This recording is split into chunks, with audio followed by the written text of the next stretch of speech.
आइए सुनते हैं कलयुग में घटित एक ऐसी सच्ची कथा जो नास्तिक को भी आस्तिक बना दे।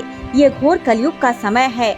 इस विपरीत काल में हरि भजन ही एकमात्र जरिया है मोक्ष को पाने का। जो हरि का नाम लेगा, हरि उसे बचाने के लिए कलयुग में भी भगवान के रूप में स्वयं प्रकट होंगे। इसी कड़ी में हम लेकर आए हैं कलयुग की ऐसी गाथा जिन्होंने धर्म में हिंदुओं की आस्था को और ज्यादा प्रबल किया। भगवान भोलेनाथ की महिमा अपार है। उन्होंने अपने सच्चे भक्तों का हमेशा साथ दिया है। परंतु ये घटना सचमुच चकित करने वाली थी जब भक्त की भक्ति से प्रसन्न होकर उनके नौकर बनने को तैयार हो गए। आज हम आपको उस मंदिर के बारे में बताने जा रहे हैं कि जो बिहार के मधुबनी जिले के भवानीपुर गांव में स्थित है। भगवान शिव का यह मंदिर उगना महादेव व उग्रनाथ मंदिर के नाम से मशहूर है। ऐसा कहा जाता है कि इसी मंदिर में भगवान शिव ने स्वयं मैथिली भाषा के महाकवि विद्यापति के घर चाकरी की थी। सबसे पहले हम आपको महाकवि विद्यापति का परिचय देते हैं। हिंदी साहित्य की भक्ति परंपरा के प्रमुख कवियों में से एक है विद्यापति। एक अच्छे कवि होने के साथ साथ विद्यापति भोलेनाथ के बहुत बड़े भक्त भी थे। भगवान शिव के प्रति उनका यह प्रेम ही था जिस वजह से उन्होंने शिव जी पर कई गीतों की रचना की। मान्यताओं के अनुसार ऐसा कहा जाता है कि भगवान शिव उनकी भक्ति से इस कदर प्रसन्न हुए कि वह रूप बदलकर उनके पास आ गए। यहाँ तक कि उनके साथ रहने के लिए शिव जी उनके नौकर तक बन गए थे। उनके घर पर काम करने के लिए शिव जी ने अपना नाम उगना बताया था। हालांकि विद्यापति ने उन्हें काम देने से इनकार कर दिया क्योंकि आर्थिक दृष्टि से वह सबल नहीं थे। इस पर शिवजी ने कहा कि उन्हें पैसा नहीं देना पड़ेगा बल्कि 2 वक्त भोजन देने से ही चलेगा।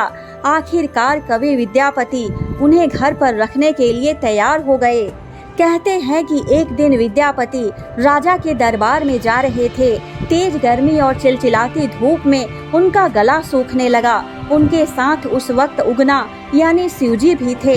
विद्यापति ने उगना से पानी लाने के लिए कहा।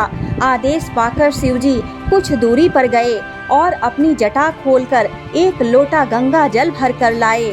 विद्यापति ने जैसे ही पानी पिया उन्हें पता लग गया कि यह गंगा जल है। इस पर वह काफी सोचते रहे कि आखिर यहाँ वन में गंगा जल कहाँ से मिला। कुछ देर बाद उन्हें संदेह हुआ कि कहीं उगना भगवान शिव तो नहीं है।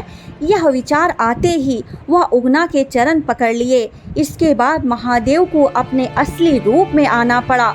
शिव जी ने उनसे कहा कि वह उनके साथ ही उगना बनकर रहना चाहते हैं, लेकिन किसी को यह सच्चाई पता नहीं लगनी चाहिए।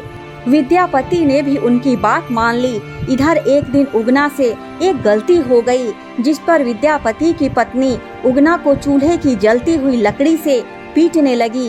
विद्यापति को यह देखकर दंग रह गए और उनके मुंह से निकल गया कि यह महादेव है और तुम इन्हें ही मार रही हो। विद्यापति ने जैसे ही यह कहा उसी वक्त भगवान शिव अंतर्धान हो गए। विद्यापति को अपनी गलती का एहसास हुआ तो वह शिवजी को ढूंढने के लिए वन में निकल पड़े। भक्त को हैरान परेशान देख भोलेनाथ उनके सामने प्रकट हुए और उन्हें समझाया कि वह अब उनके साथ नहीं रह सकते, लेकिन अब एक शिवलिंग के रूप में वह हमेशा उनके पास रहेंगे। उसके बाद से ही वहाँ स्वयं शिवलिंग प्रकट हो गया। उगना महादेव मंदिर के गर्भगृह में 6 सीढ़ियां उतरकर जाना पड़ता है। यहाँ माघ कृष्ण पक्ष में नरक निवारण चतुर्दशी के पर्व को काफी धूमधाम से मनाया जाता है। इस वक्त जिस मंदिर को भक्त देखते हैं उसका निर्माण साल 1932 में किया गया है।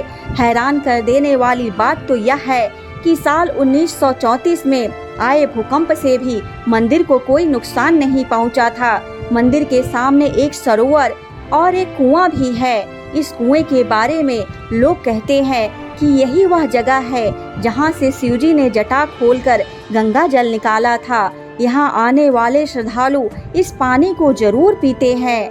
प्रेम से बोलिए उगना महादेव की जय हो, कवि विद्यापति की जय हो। जय शिव शंभू, हर हर महादेव।